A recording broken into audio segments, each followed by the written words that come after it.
赏梅宴上，李姐逼我赤着脚在大雪中为众人献舞。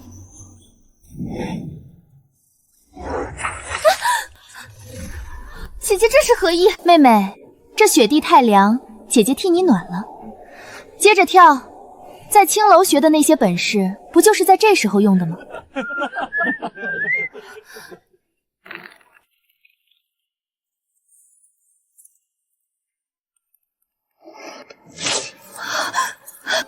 哎呀，真是丢人现眼！这就是你准备的惊喜？不愧是娼妇的女儿，在这赏梅宴上竟如此自轻自贱。你们在干什么？世子，世子，您瞧这丫头，实在是不成体统。如此折辱自家姐妹，你这等品行，怎堪为良配？顾念月，我会尽数夺走你身边所有人，让你也尝尝失去的滋味。娘，你怎么了？雪儿，娘没事儿，等回了顾府，一切就都好了。你爹、你祖母，他们看到我生了这么漂亮的女儿，一定会欢喜的。9岁那年，我娘带着我敲响了当朝礼部侍郎府的侧门。你这荒唐妇人，竟敢闹到府门口！大人，这帕子上是你的名讳，念雪身上是你的血，你若不认，这孩子明年就要被挂牌学艺了。取血！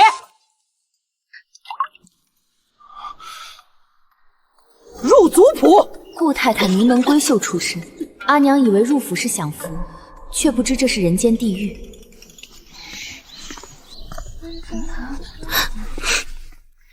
哟，离远点儿，那股子勾廊院里的味儿，怎么洗都洗不掉。在那种地方长大，谁知道学了些什么脏东西？就算没学，每日耳濡目染的，怕都是些勾栏手段吧？你疯了！我是在帮你们啊，免得你们离我太近，沾了晦气。真是疯子！咱们走，别跟他一般见识。那样的日子我过了多年，直到顾念月19岁订婚。咱们家大小姐可真是好福气，那忠义侯府的赵世子，单您一个恒字，可是圣上面前的红人。可不是，听说赵世子才名远扬，洁身自好的很，房里连个通房丫头都没有，不知多少名门闺秀盯着呢，竟落到咱们府上了。去告诉厨房，今日全府加餐，也让大家都沾沾大小姐的喜气。托了顾念月定亲的福，这2个月我终于能填饱肚子了。如果是为了这样的生活，我倒真希望这婚事能顺顺利利的。老爷，念月这亲事一定，我这心里的大石头也就落了地。只是念雪那丫头年岁也差不多了，您心里可有打算？她那种身份还能有什么打算？回头随便赔上点嫁妆，打发出去也就是了，别给家里丢人就行。老爷急什么？那丫头虽年纪还小，但瞧着可是个极好的美人胚子。妾身有个主意，咱们好好请人调教着，未来若有必要拿出来愚人便是，兴许还能为老爷您的仕途再添上点力呢。夫人真乃贤妻，为夫有妻若此，何愁前程不稳？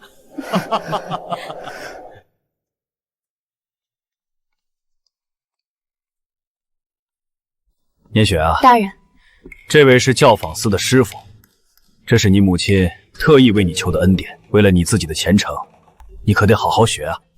是，念雪一定不辜负父亲和母亲的厚望。为父还有事要处理，你跟着师傅好好练。那时我在心里暗暗发誓，我的前程一定要掌握在自己手里。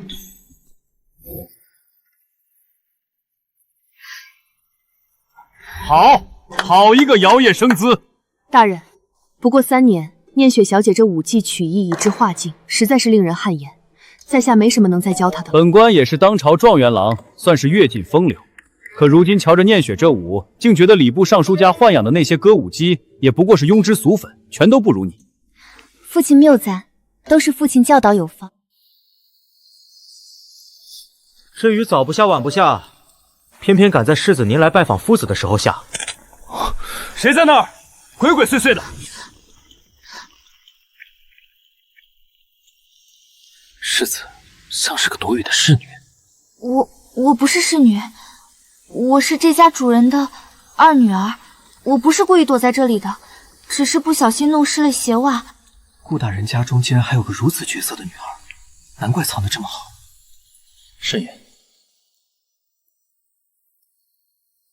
这伞送与你。多谢世子。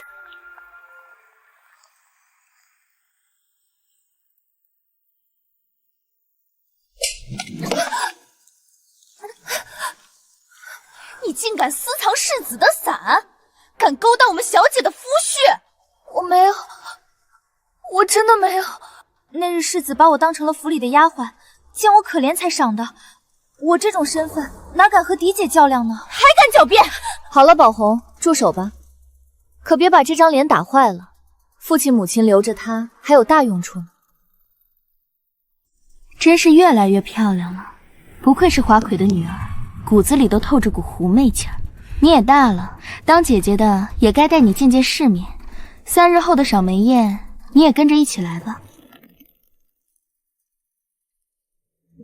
念月，这就是你跟我们说的那个新鲜玩意儿。我这个妹妹啊，自小就得了真传，最会跳舞唱曲儿了。今日这大好前程摆在面前，妹妹可要争气。这模样，日后不知道要名著多少公子呢。这等伺候人的好手段，就是要我们这些名门闺秀去学，也是学不来的。念雪，去给大家舞一曲。如此好的风光，莫要扫了大家的兴。是。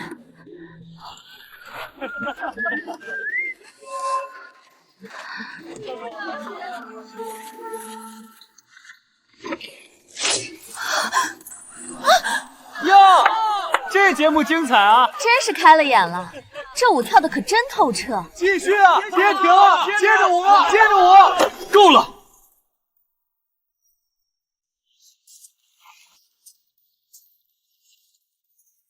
赵世子，今日这宴席可是念月做东，大家都在兴头上，你怎能如此不给他脸面？是啊，世子，这可是我这庶妹主动提出，非要在诸位面前露个脸的。我这做姐姐的也是成全她，怎么就成了我的不是了？是吧，念雪？这节目可是你自己精心准备的。当着众人的面如此折辱自家姐妹，恕赵某惭愧，恐怕是无法和顾小姐这样的人做同路人了。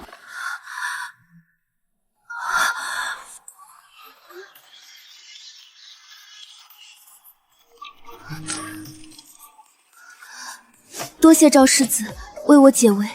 你不必谢我。今日的情况，但凡任何一个有良知的人，也绝不会放任他人在面前受此等大辱。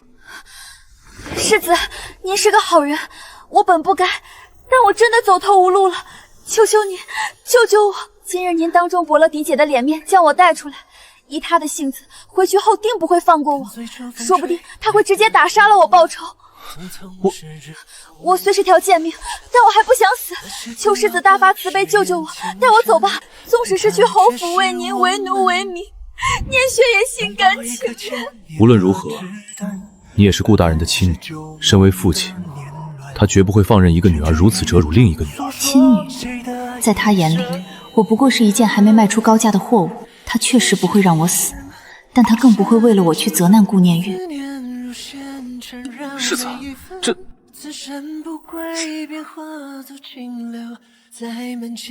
念雪姑娘，我今日确实不能私自带你离开。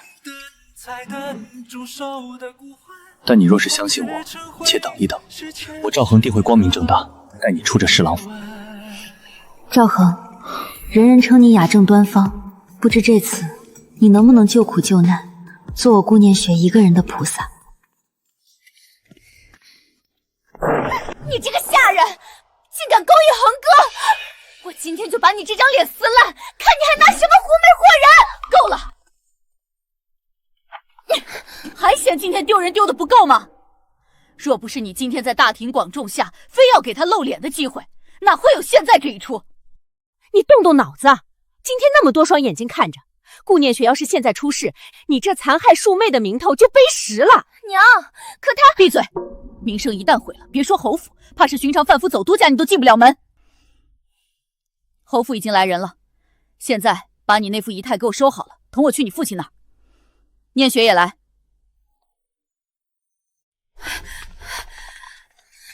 娘，侯府这时候来人做什么？是不是赵恒要拿她做妾？我不答应，我绝不答应！顾念月，你瞧瞧你自己，还有半点未来侯夫人的样子吗？纳妾又如何？日后侯府后院都在你手里攥着，一个没名没分的庶女，进了门也不过是个玩意儿，生死全在你一念之间。这种小事也值得你自乱阵脚？太太这巴掌是在教导顾念月，更是给我下马威。是啊，若真做了妾，我也只是从太太这只掌中挑到顾念月的掌心里。什么？赵世子亲口说看上念雪了？老爷大惊小怪什么？念雪这模样生的勾人，又刚在雪地里使了那一身好本事，哪个男人看了能不动心？天生就被赵世子给撞见。既然世子开了口，咱们不如成人之美，就把念雪给了世子做个侍妾。未来等念月正式进门，她们姐妹同是一夫，在外人看来也是一段娥皇女婿的佳话。2个女儿都许给同一家，这样是不是有些太亏了？大人，老奴问侍郎大人安。王管事，可是侯府有什么交代？今日府中有喜，我们夫人的旧仆原是宫中的上买女官，如今年满出宫，在侯府小住。夫人特意交代老奴前来接世子爷的未婚妻，你家嫡次女念雪小姐入府学宫廷礼仪。嫡次女？我就这一个女儿，王管事，你莫不是被这……我不是弄错了？老奴怎会弄错？当日与我家世子约定亲事的，不正是你家嫡次女吗？王管事所言极是，是我家夫人糊涂了。念雪啊，既然殿下有请，你这就回去收拾收拾，跟着王管事去吧，莫要让殿下久等。是。王管事，请。娘，老爷，你怎能如此轻易的答应？住口！念雪不也是我们的女儿吗？既然侯府有心要提一提她的身份，那就在族谱里上一笔又如何？老爷，那是我的念月呀！侯府要换了咱们女儿的婚事，这你都不管吗？爹，我才是未来的侯夫人，凭什么是那个下人？爹，未来侯府和念雪自然要承咱们这一份情，你莫要再胡搅蛮缠，坏了我的仕途。那念月怎么办？我的念月呀！念月的亲事，待我再细心找找，定能给她找个更好的去处。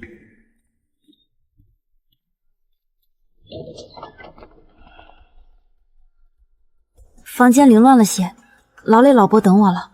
老奴不要紧的，倒是念雪小姐这些年也是辛苦了。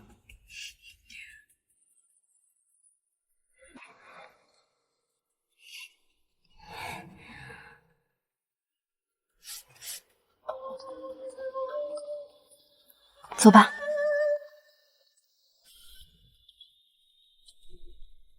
这些便是我在顾府7年的所有家当，也是阿娘留下的遗物。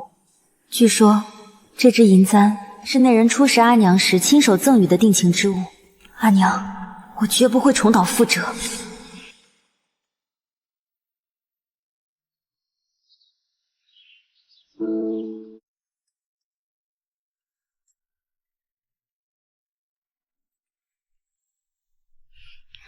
小女顾念雪，问夫人金安。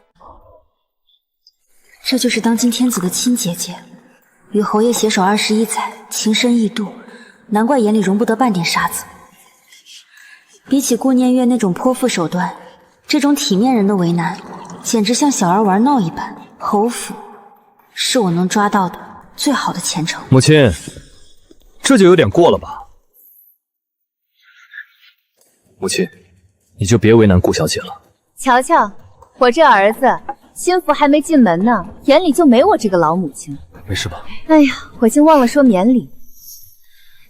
你还真实诚，半步都不敢动。我还以为多厉害的姑娘能迷了我儿的眼，今日一见也不过如此。母亲，她……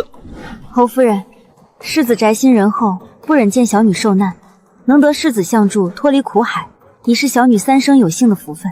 你倒是长了一张会说话的嘴，我无意为难你这小小女子，但你记住了，我忠义侯府的女眷必须端庄大气，撑得起赵家的风骨，而你现在的样子还不够格。这段时日，你就跟着梁玉，先收了你身上那股子勾栏坐谈，给我好好学学什么叫规矩。小女领命。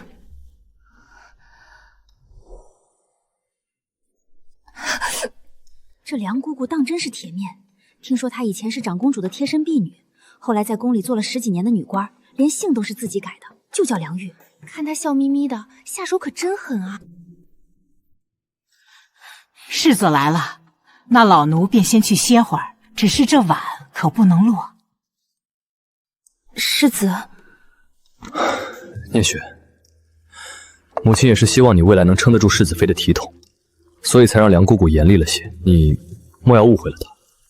世子，我明白的，侯夫人是一心为我好，我哪里会觉得委屈？这些年我见的险恶多了，侯夫人的刁难至少是明面上的规矩，这姿态是为我挣的前程。瞧瞧这位，那小腰扭的哟，摇也生姿的，生怕别人不知道她是勾栏院里出来的。咱们大小姐那才是笑不露齿，行不摆裙。这位啊，这一身媚骨，真是不知什么叫做端庄。念雪，念雪姑娘，怎么了？只是想到一些往事，劳烦世子帮我将碗放上。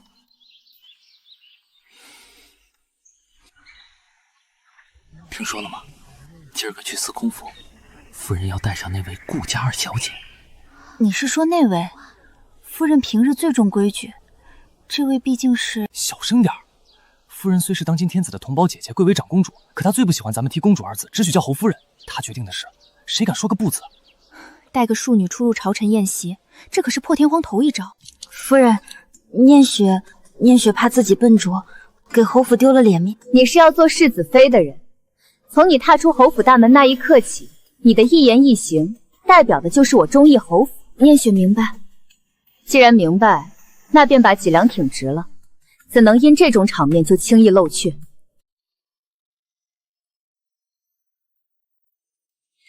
殿下，殿下请入座。咱们聊着，倒是让顾小姐和年轻孩子去园里透透气吧。这么个如花似玉的准儿媳，殿下莫不是怕咱们眼红抢了去，才一直圈在身边？这孩子自小体弱，顾侍郎疼他，一直教养在深闺里，平日里不怎么出来走动。今日头一回见各位，若失了什么礼数，还请大家莫要同他计较。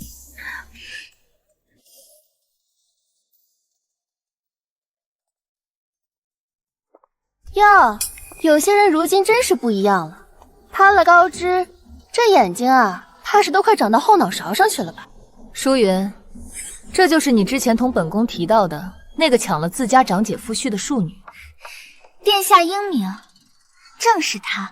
顾念雪，这位可是当今圣上嫡出的二女雪清公主，还不快滚过来见礼！见过公主殿下。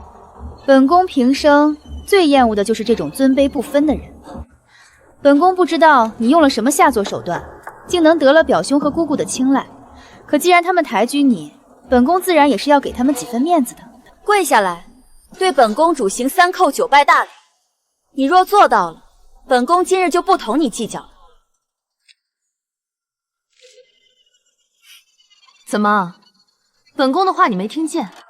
还是说进了侯府的大门，真觉得自己尊贵的跪不下了？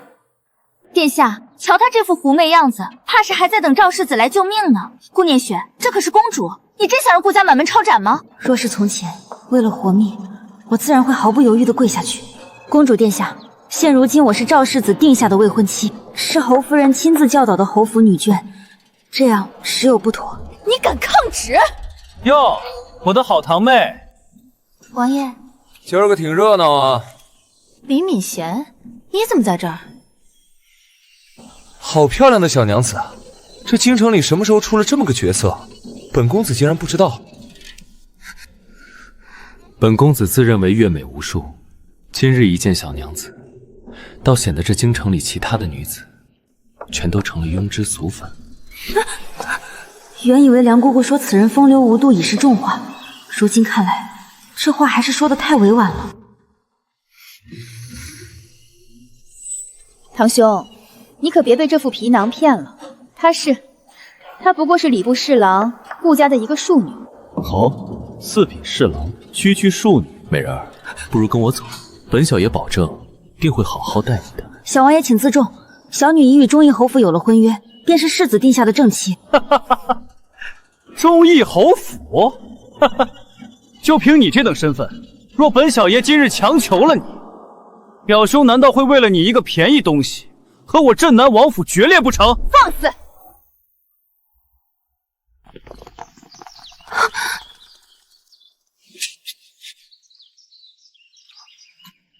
姑姑，你敢欺负我侯府的人？李敏贤，你是当我这个永宁长公主死了吗？念雪，没事吧？姑姑，您莫恼，我们不过是同顾小姐开个玩笑，逗她玩呢。顾小姐，你说是吧？开玩笑？那我明日去求了陛下，寻个人也来同你开这种玩笑可好？雪清，别以为我不清楚你那些上不得台面的小心思。今日看在你母后的面子上，我不与你计较，但再有下次，本宫绝不留情面。走，念雪，我们回家。好。阿娘，你看到了吗？原来这就是有人撑腰的感觉。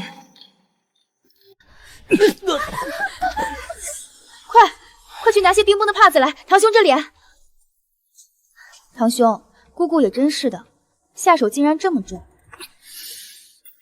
不过是个夏家侯府的老妇，仗着父皇那点宠爱，竟敢真的同本小爷动手。今日你也没少出力吧？拿本小爷当法子去试探顾念雪，现在倒想起来充当好妹妹了。堂兄这说的是哪里话？何淑云，殿下，都怪你！若不是你在本宫耳边嚼舌根，本宫堂堂公主怎会自降身份去和那个顾念雪计较？殿下，臣女也是为了你。闭嘴！姑姑发了火，堂兄也受了气。今日这烂摊子若是不收拾，回头母后定要责罚本宫。得想个办法让姑姑和堂兄消消气才好。本宫往日倒没发现你生的也算花容月貌，这副楚楚可怜的样子颇惹人怜惜呢。殿下饶命，臣女知错了。你说本宫若是去请母后下旨，让你赐婚给堂兄李敏贤做个侧妃，他受了那一巴掌的火气，会不会因为多了你这么个温香软玉而高兴一点呢？听说这位小王爷最是不懂怜香惜玉，在他后院的女子抬出来时都没人样了。殿下，我求你了，不要！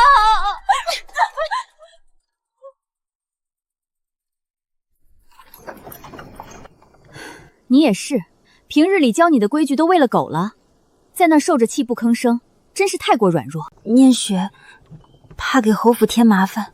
哼，麻烦？像今日这种事，无论对方是谁，天王老子来了，你也只管给他两下，然后转头走人便是。我侯府的人，何须给那种恶人留什么脸色？夫人，念雪一直有个疑惑，您身份尊贵，为何能看上我这样的出身？不为什么，我忠义侯府既不用攀附权贵保平安，也无需为五斗米折腰。我儿赵恒想娶谁，全凭他自己的心意，我这做娘的随他便是。当初你家那位太太使了花言巧语，把吴国公夫人给骗了，让她上门保媒，口口声声说你那嫡姐顾念月才貌双全，天上有地下无。我叫恒儿自己拿主意，他那时候像个木头，没点头也没反对，我就当他默认了，应承下了这桩婚事。原来是这样，说来也好笑。母亲，我有要事求见，顾家的婚约必须改，我要娶的人是顾家二小姐顾念雪。那日恒儿也不知受了什么刺激，急匆匆地跑进府，没头没脑地喊着要改婚约，把我都给惊了一跳。我本以为他这辈子都要像个木头疙瘩不开窍，没成想竟然也有为了个姑娘突然变聪明的一天。世子他当年我和侯爷一内一外辅佐陛下登基，我虽说打仗的本事不如他，但活了这半辈子，识人的本事还是不错的。那天你进门，我第一眼瞧见那双眼睛，就知道你绝不是什么心肠恶毒之人。至于你身上那点小家子气，还有不端庄的毛病，梁玉天天跟着，慢慢教着就是，也不是什么大问题。念雪，哪有您说的这么好？行了，我可没说你好，别太自恋了，还没过门呢，尾巴就翘上天了。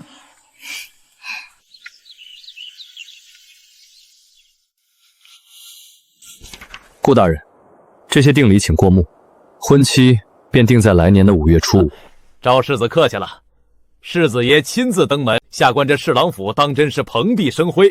5月初5，好日子，好日子啊！定礼过得如此隆重，哪怕是父亲最疼爱的嫡姐成婚，他也难有这般排场。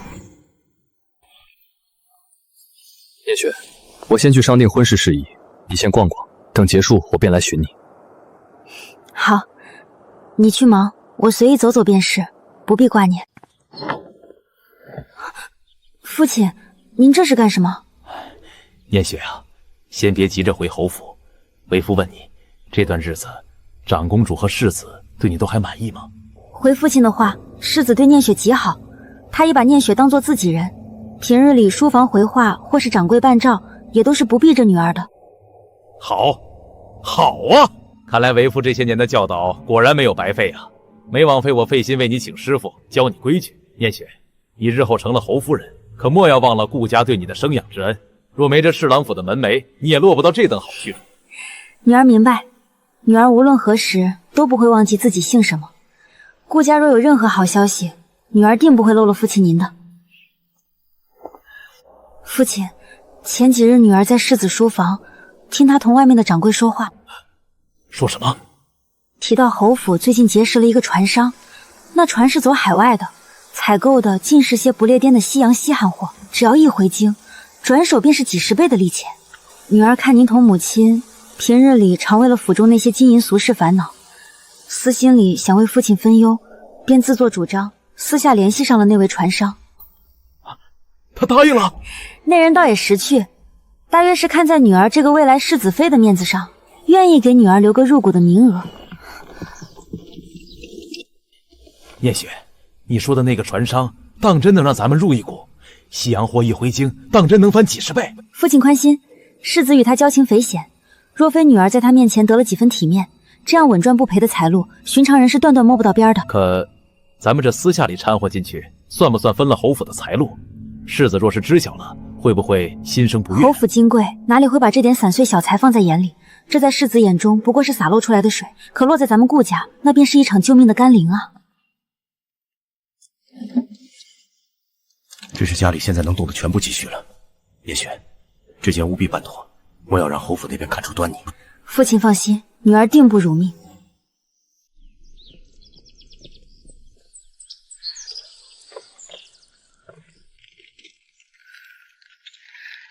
你今日心情很不错，是因为回了侍郎府？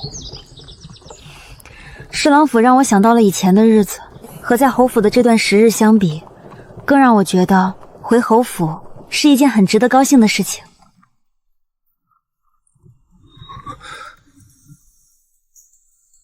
看你这样笑，我也挺高兴的。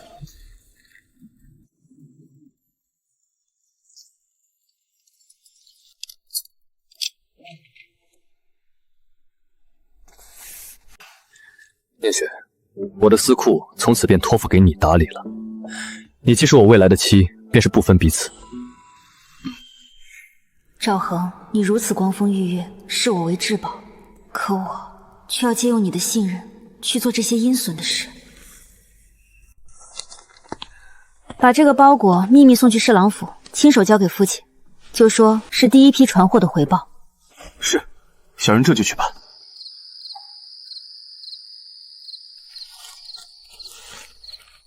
这丫头果然有手段，这才半个月，利钱竟然如此丰厚。拿去，告诉二小姐，全部投进去，1两都不要剩。是。3万两，他当真是要把家底都掏空了。顾大人，这招风险虽大，可开弓没有回头箭，要怪就怪你的贪念。没给自己留后路。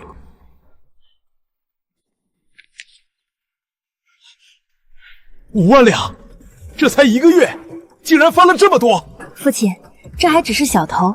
船商昨日私下同我说，下个月他就要启程去海另一边的不列颠国了。听说那里遍地都是黄金宝石，随手捡一块回来都能抵京城一座宅子。只是什么？这生意实在太火热，想掺一脚的权贵太多，如今入股的门槛已经提到了10万两白银。这么大笔钱，女儿担心。父亲您手头紧。10万两，这可不是个小数目，让为父考虑一二。也是，女儿想差了。如今赚的这些已足够家里多年的开销了。父亲您是朝廷命官，拿的是公家俸禄，咱们何必像那些商贾一样钻进钱眼里？有个清明便是，哪里需要什么大富大贵呢？你一个女子，你明白什么？这年头要在京城站稳脚跟，打点上风，维持着侍郎府的脸面，哪样不需要泼天的银子？指望那点俸禄，全家早就喝西北风去了。是女儿失言了，女儿只是担心父亲。雪儿，是为父心急了，你莫要往心里去。你且归家等我消息。这10万两，为父一定筹得到。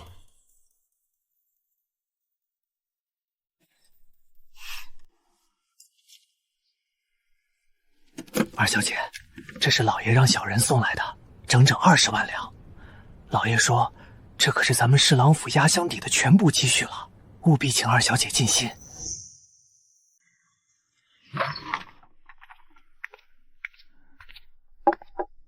雪儿，那船上到底怎么回事？怎么2个月了还没分账？那可是整整20万两。父亲，您有所不知，昨日我刚收到中间人的死讯消息，那艘载满奇珍异宝的船在不列颠的海域遇上了风暴，沉了。沉了？怎么会这样？那20万，那可是我的命根子呀！那我们家的钱怎么办？雪儿，下个月就是司徒大人的60大寿，为父要在寿宴上献礼买官的，你可不能不管顾家。爹，我虽是未来的世子妃，在这侯府里，我手里又能有几个钱？不过女儿倒是听说江南第一富商黄老爷的儿子最近想要娶妻呢。听说那黄公子家财万贯，给出的聘礼足有50万两银子。姐姐顾念月才情出众，又是京中闻名的嫡女，若她肯，定能让黄公子满意的。胡闹！你姐姐是我的嫡女，身份尊贵，怎能嫁给满身铜气气的商人家做妻？况且那黄世尧整日游手好闲，脾气暴躁易怒，念月要是嫁过去，让其他官员怎么看我？父亲，这便是您的不是了。在朝堂之上，您自然能得侯府的帮衬，可现在顾家这种处境，恐怕您更需要的是另一位像黄家这样能随手拿出几10万两银子的好女婿。顾念月，你常说我是便宜货色，可你马上就要明白了，在父亲心里，你也不过是比我贵那么一点点罢了。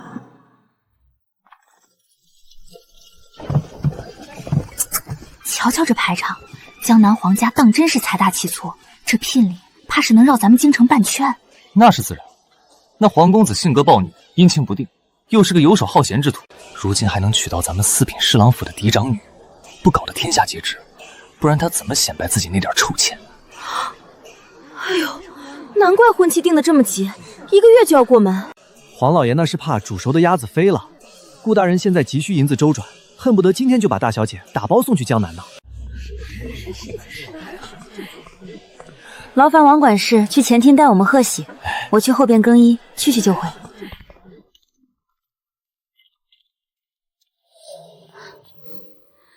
顾念雪，你这个毒妇！别以为我不知道，这桩婚事里是你从中作梗，对不对？顾念月，你这是做什么？真是咬人的狗不叫！我是欺负过你，可你抢了我的夫婿还不够吗？你竟然还要毁了我的一生！你果然和你那个娘一样恶毒，生来就是要毁掉别人的畜生！这么多年了，你骂人的话还是这几句。我是出了力，可是顾念月最终拍板签下婚书的人，不是你的父亲吗？后半生有用不完的银钱，你应该感谢父亲的苦心栽培才对啊。顾念雪，我这辈子是烂在泥里了，但你也别想好过。赵恒，你听见了吗？他刚才亲口承认了，是他从中作梗，是他设计让我嫁给那个浪荡子。他听到了多少？他本就雅正端方，若知道这一切都是我的算计，知道我利用他的信任坑害顾家，世子不是。我们夫妻的事就不劳顾大小姐操心了。今日是顾大小姐添妆的大喜日子，赵某在此便恭贺大小姐觅得良缘。赵恒，你就死装吧！你护着他，你竟然护着这个毒妇！我就等着看你被这个毒妇害死的那一天，你们都不会有好下场的。他竟然半句都没问。赵恒，你究竟是真的不在意，还是太相信我了？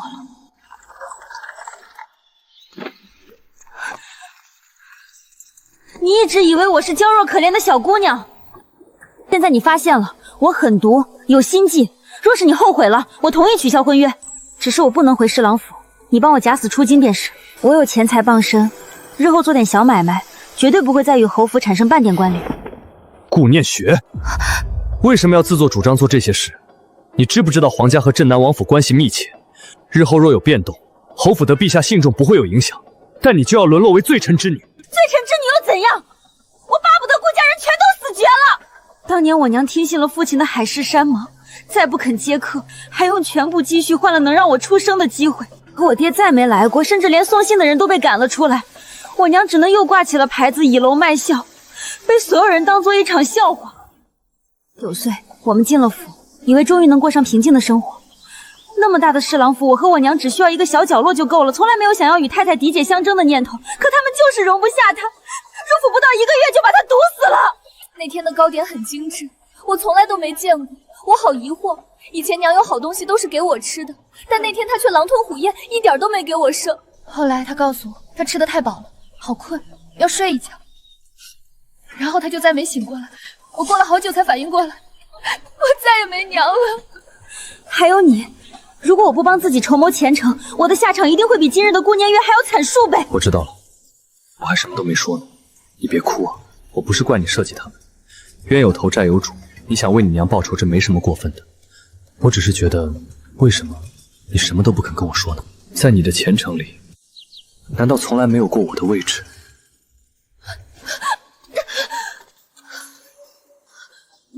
我不知道。当真要走？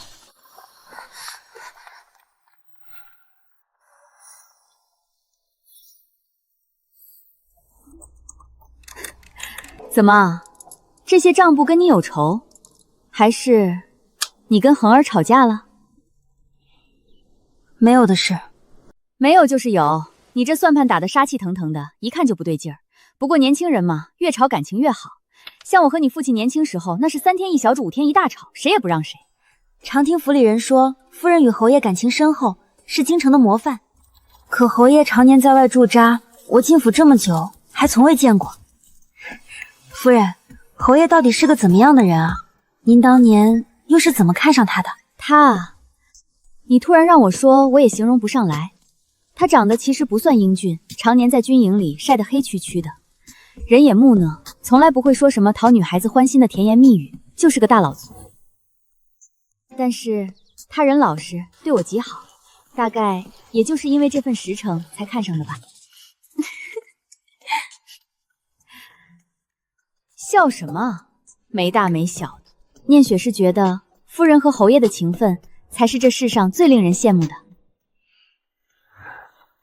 去，少在这儿贫嘴，赶紧把你的账算完。放心吧，那大老粗一颗心都扑在我身上，断不会为难你的。行了，别打听这些陈年往事了，账本都看完了，拿来给我检查。母亲大人，请过目。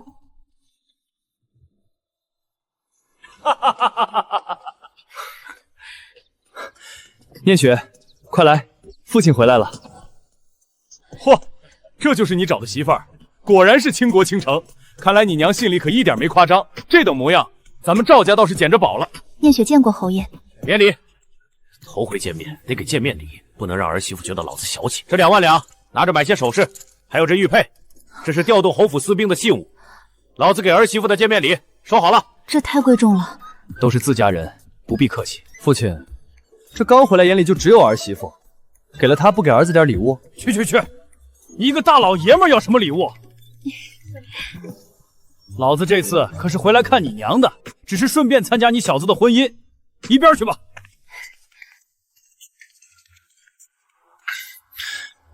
那个，爹娘感情一向好，你别觉得奇怪。这有什么奇怪的？这世间的女子，谁不希望能和夫君像侯爷与夫人这般举案齐眉呢？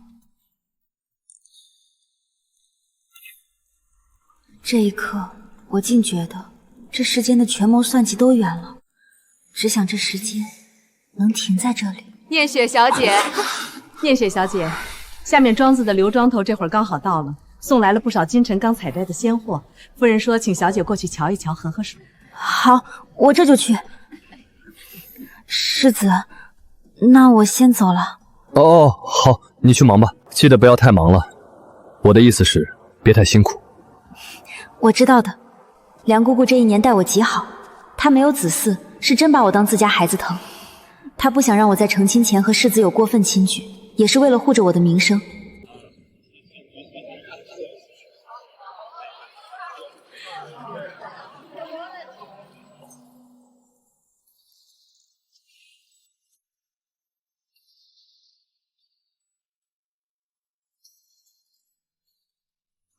镇南王谋反，天家有旨，着忠义侯世子赵恒即刻领兵出京平乱，不得有误。现在就要走，腾儿也要一起去。他才刚成亲，仪式还没完呢，怎么能丢下心腹就上战场？不行，我现在就进宫，求见陛下，让陛下收回成命。夫人，事态紧急，镇南王此举是要动摇国本，陛下若不是没了法子，绝不会在今日下这道旨。待仪式草草结束，我和恒儿必须马上出发。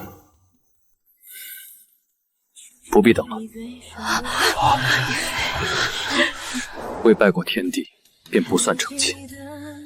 既然不算正经夫妻，你就还没入我赵家家谱。如果我这次回不来，你就是我的义妹，是侯府的郡主。到时候，自有母亲为你另择良婿，操心婚配，你自由了。你胡说什么？我顾念雪入了侯府的门，已经是你赵恒的心腹。你不承认我们是夫妻，难道还要让我在这侯府里做一个不清不楚的妾室吗？今日就算是我逼迫你，这堂也必须拜完。好孩子，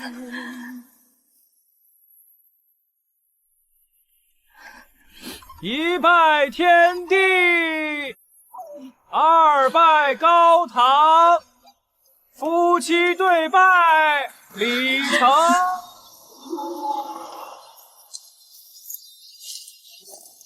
叶雪，你等我，我一定会平安回来。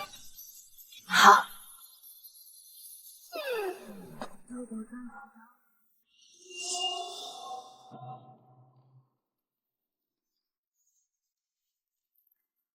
娘，你说咱们每日这么不眠不休的抄写经书，真的有用吗？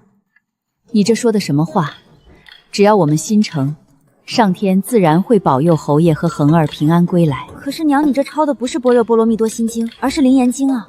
是啊，在战场上攻击是守，我求菩萨多赐予他们杀敌的武力，自然战无不胜，攻无不克。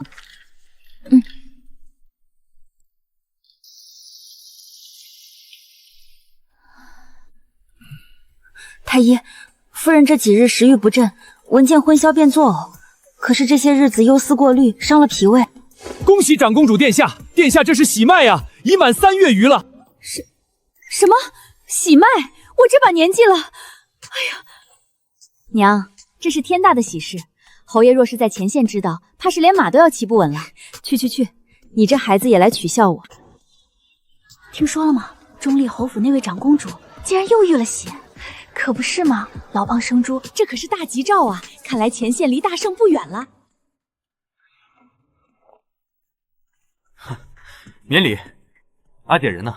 快让寡人瞧瞧这个大惊喜。这个钟义侯叫寡人怎么说他好啊？阿姐今年也30有6了，她也不注意点，这么大个惊喜，只怕回京时也要被吓得从马上掉下来。陛下就别拿臣妾打趣了。回陛下，消息已经派人加急去前线送信了，想必侯爷这会儿心里正美着呢。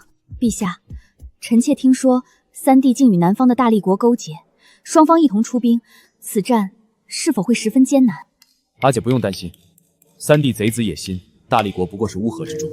姐夫用兵如神，恒儿亦有将才，自然能凯旋。有陛下这话，臣妾便安心了。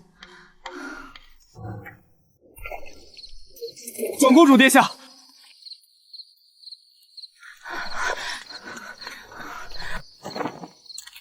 城中有人叛乱，叛军已逼近宫门，陛下有旨，着卑职接殿下与世子妃入宫避险。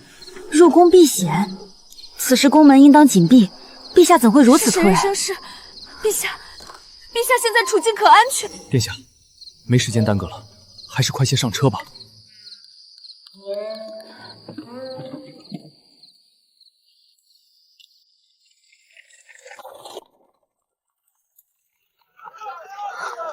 不对劲，这绝不是避险的架势。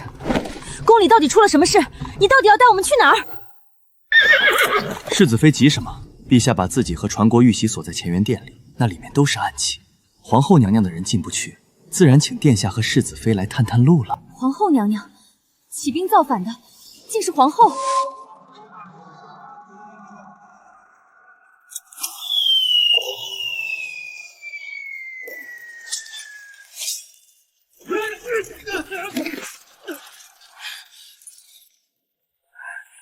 还好，在出府前通知了私兵，叫人一路跟着，这才没酿成大祸。娘，宫里全乱了，这马车坐不得了，咱们走偏门，先回。是皇后，姚家终究还是动手了。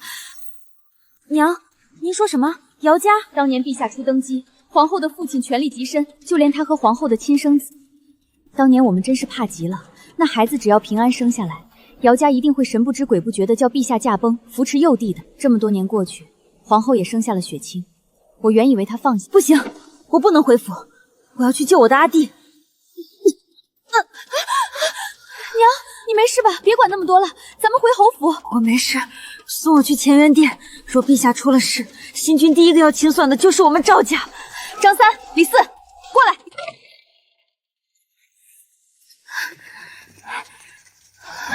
娘，你和张三、李四守在这里，他们会护你周全。我去救陛下。燕雪，不准去！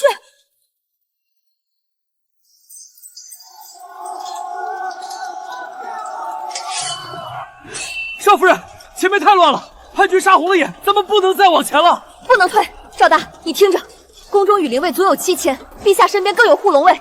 叛军这一路虽凶，但恶战已久，双方人数现在定然相差无几。除去死伤，殿前围困陛下的应当不会超过1000人。而我方才派了飞毛腿去通知城外守军，我带的300私兵和护龙卫一起，应当能撑到守军前来支援。我乃忠义侯府世子妃，今宫中逆臣作乱，我等特奉家训前来救驾。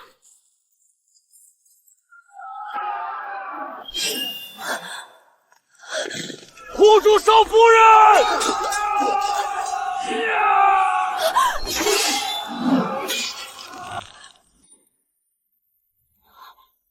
放开我！哪来的贼子？无礼！世子妃方才倒是好魄力。赵恒，疼吗？果真不是梦，你怎么回来了？南方叛乱基本平地，镇南王的人见大势已去，供出了皇后是他们在京中的同谋。爹担心京中有变，就让我带人先回转。没曾想刚到城门就遇上了飞毛腿。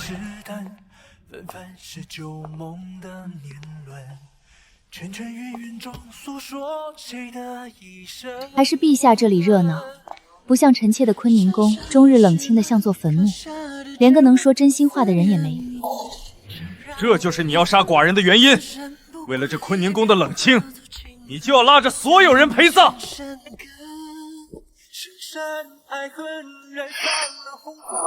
跪下！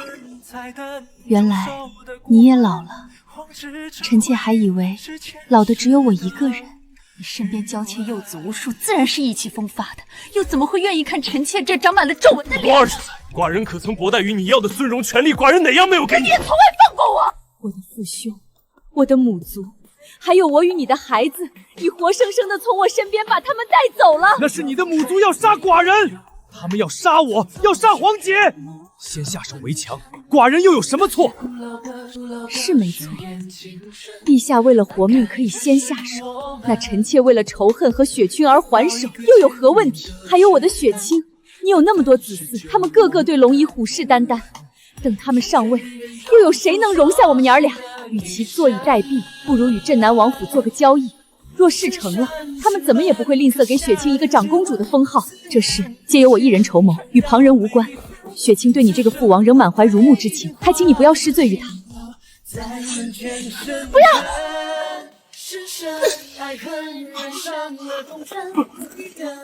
皇后！还是那年咱们成婚时陛下所赐，可惜物是人非。传旨，皇后自参是大罪，着剥去皇后服制，贬为庶人，不入皇陵。雪清公主仍按狄公主份额供给，一切如旧。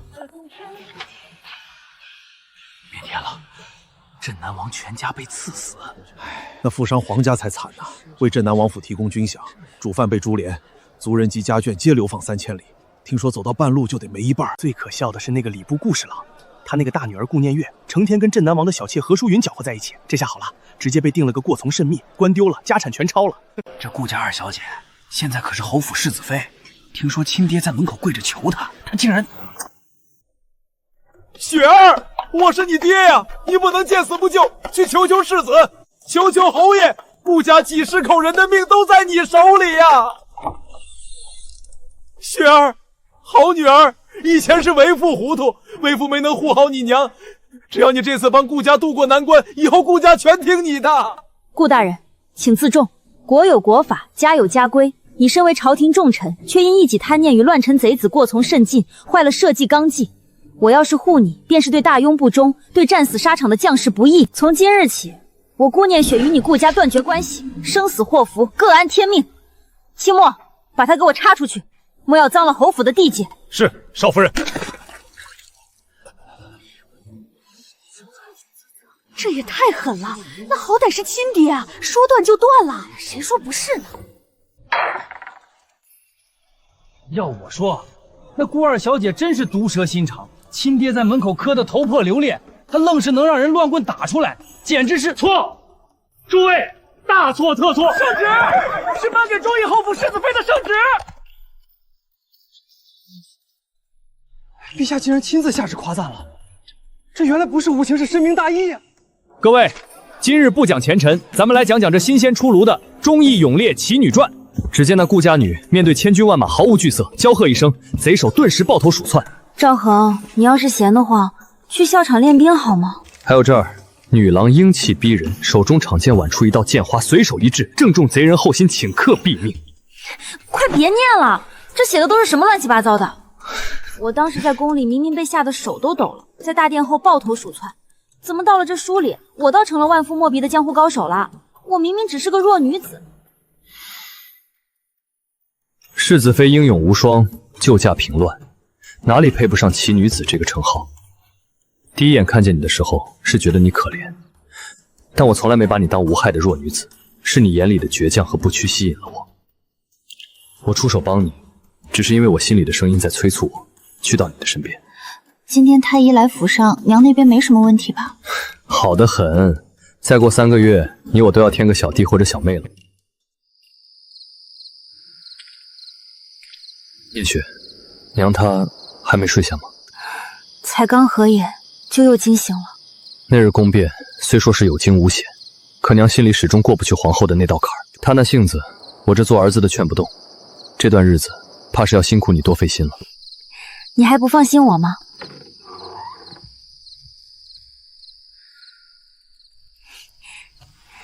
娘，我一个人睡着冷，来您这儿蹭个暖，您可别赶我。好奇怪。我以为我已经忘了和我娘睡在一起的感觉了，但今天突然又想起来了。你小时候，你娘哄你睡觉会唱什么歌吗？我想想，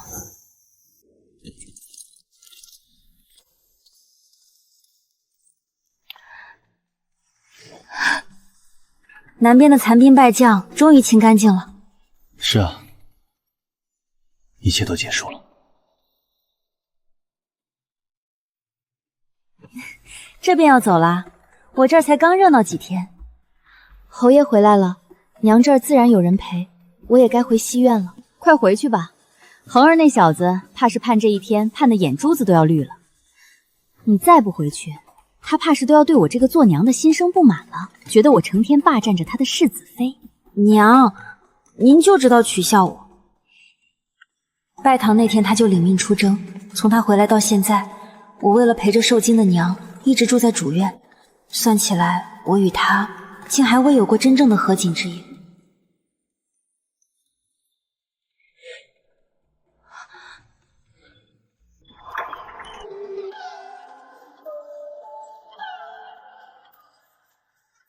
成亲那天太匆忙，连交杯酒都没喝成。